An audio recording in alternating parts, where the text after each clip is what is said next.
Hare Krishna. Om Namo Bhagavate Vasudevaya. Om Namo Bhagavate Vasudevaya.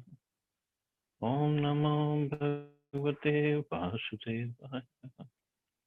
Narayanam Namaskritya Naram Chaiva Narottamam Devim Saraswatim Vyasam Tato Jayamudire Nashtaprayeshu Bhadreshu Nityam Bhagavata Sevaya Bhagavati Uttam Shloke Bhaktir Bhavati Naishtaki.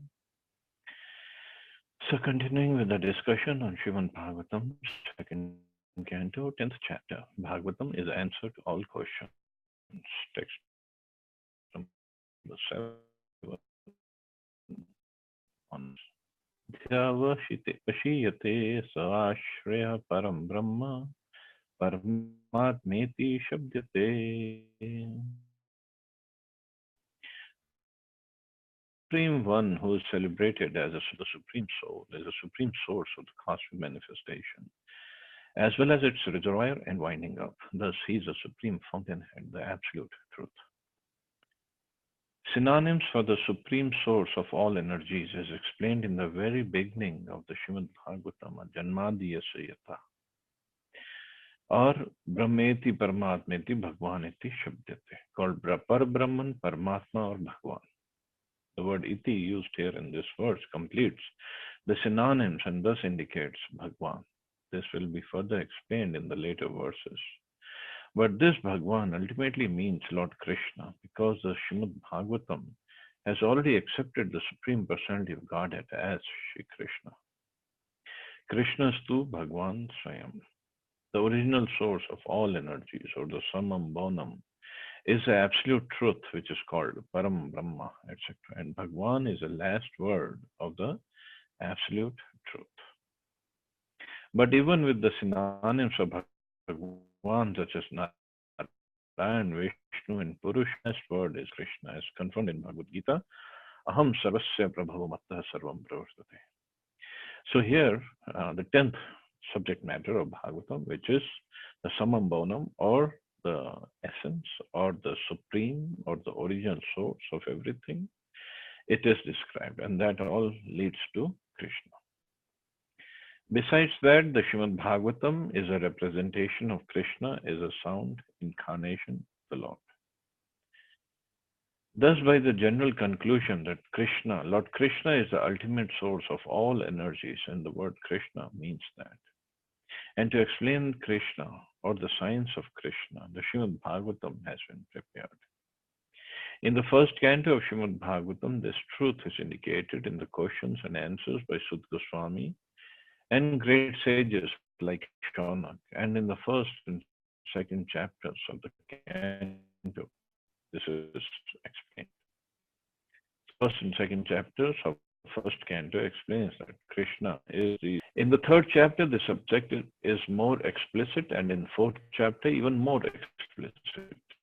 In the second canto, the absolute truth as the personality of Godhead is further emphasized, and the indication is the Supreme Lord Krishna. The summary of Srimad Bhagavatam in 4 verses, as we have already discussed, is succinct.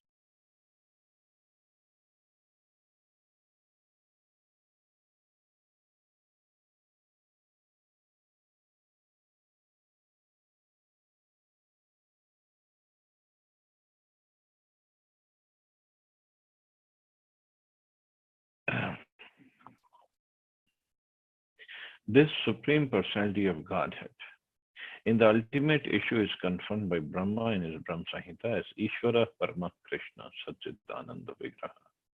So it is concluded in the third canto of the Srimad Bhagavatam. The complete subject matter is elaborately explained in the 10th and 11th cantos of the Srimad Bhagavatam. In the matter of the changes of the Manus or Manvantar, such as Swayambhuva Manvantar and Chakshusha Manvantar, as they're discussed in third, fourth, fifth, sixth, and seventh cantos of Srimad Bhagavatam, Lord Krishna is indicated. In the 8th canto, the Vavasut Manvantar explains the same subject indirectly, and in the 9th canto, the same purport is there. In the 12th canto, the same is further explained, specifically regarding the different incarnations of the Lord. Thus, it is concluded by studying the complete Srimad Bhagavatam that Lord Shri Krishna is the ultimate summum bonum, or the ultimate source of all energy. And according to the grades of worshippers, the indications of the nomenclature may be differently explained as Narayan, Brahma, Paramatma, etc. So this subject matter of Shri Krishna as a summum bonum, or the ultimate source of all energy, or the fountainhead of all incarnations of the Supreme Personality of Godhead, is referred to in all the cantos, specifically in the 10th and 11th cantos. It's elaborately described. Text number 8. Yo adhyatmiko ayam purusha soasav evadhi devakaha yastatro bhaya vichetaha purusho hi adhi bhautikaha. The individual person possessing different instruments of senses is called the Adhyatmic person. And the individual controlling deity of the senses is called Adhidevik. The embodiment seen on the eyeballs is called the Adhibhautik person. The embodiment seen on the eyeballs is called Adhibhautik. Okay, let's see how Prabhupada explains it. The supreme controlling summum bonum is the personality of Godhead in his plenary portion of Paramatma, or the Supersoul manifestation. In Bhagavad Gita it is said, Atheva bahunetena kim gyatena tavarjuna vishtabhyamitam krishnam ekanshena sthito jagat. All the controlling deities like Vishnu, Brahma and Shiva are different manifestations of the Paramatma of the Supreme Personality of Godhead, Shri Krishna, who exhibits himself in such mass by entering into each and every universe generated from him. So all the controlling deities like Brahma, Vishnu, Mahesh are different manifestations of the Paramatma feature, who exhibits himself in such manners by entering into each and every universe generated from him. But still, apparently, there are divisions of the controller and controlled. For example, in the food controlling department, the controller of food is a person made of the same ingredients as a person who is controlled. Similarly, each and every individual in the material world is controlled by the higher demigods. For example, we have our senses, but the senses are controlled by the superior controlling deities.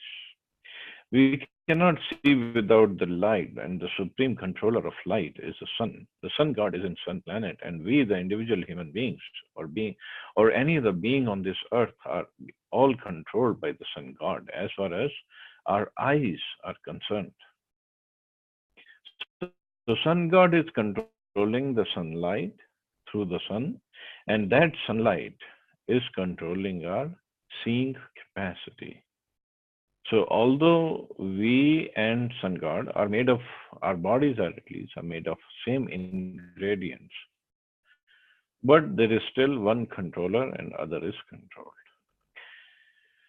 Similarly, all the senses we have are controlled by the superior demigods, who are also as much as living entities as we are, but one is empowered while the other is controlled. The controlled living entity is called the Adhyatmika, Adhi-Atmic person, and the controller is called Adhi-Devik. So Adhi-Atmic is controlled by others, or the person that is controlled, and Adhi-Devik is the one who is controlling. All these positions in the material world are due to different fruitive activities. An individual living being can become the sun god, or even Brahma, or any other god in the upper planetary system by a higher grade of pious work. And similarly, one becomes controlled by the higher demigods by lower grades of fruitive activities.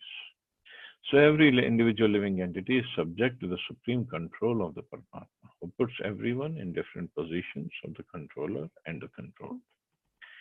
That which distinguishes the controller and controlled, that is the material body, is called the Adhibhautik Purusha. The body is sometimes called Purusha, as confirmed in the Vedas in the following hymn, Sava Esha Purusha, Annara Samayaha. This body is called the Anaras embodiment. This body depends on food. The living entity which is embodied does not eat anything. So it means the soul does not eat anything. However, because the owner is spirit in essence, the material body requires replacement of matter for the wearing and tearing of the mechanical body. Therefore, the distinction between the individual living entity and controlling planetary deities is in the Anarasamaya body.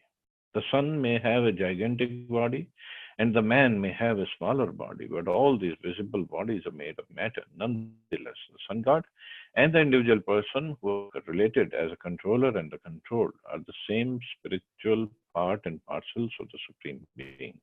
And it's a Supreme Being who places different parts and parcels in different positions. And thus the conclusion is that the Supreme Person is the cause.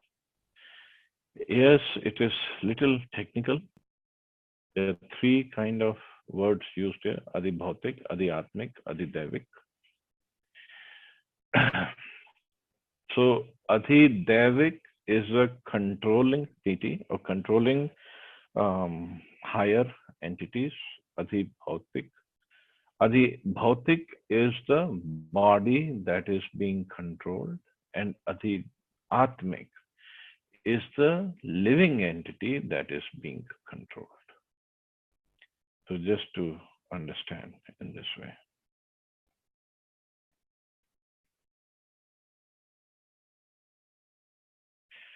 Text 9.